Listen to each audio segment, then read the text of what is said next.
আসসালামু আলাইকুম, শুভ সকাল। বাইরে এলাম একটু দেখার জন্য যে কি অবস্থা। রাতে এত বৃষ্টি, এত ঝড়, এত জোরে জোরে বিদ্যুৎ চমকানো, মেঘ ডাকা, সারা রাত কারেন্ট নেই। এসে দেখি বিধ্বস্ত অবস্থা। দেখুন নারকেল গাছটার কী অবস্থা। খেজুর গাছগুলো ঠিক আছে, যে নারকেল গাছটার কী অবস্থা পুড়ে।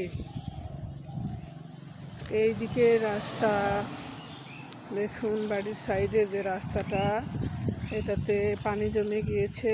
এইখান দিয়ে যে সে ফার্নিচারের দোকান, হাবিব ফার্নিচার, এগুলো পুরোটাই ওনার।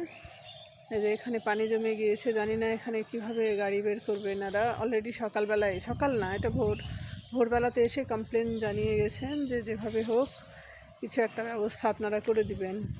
জানি না কি করা হবে এখানে। এই যে রাস্তা, কি অবস্থা, জনপ্রাণী নাই, একটা মাত্র ঘুঘু। তো আচ্ছা, ধন্যবাদ সবাইকে।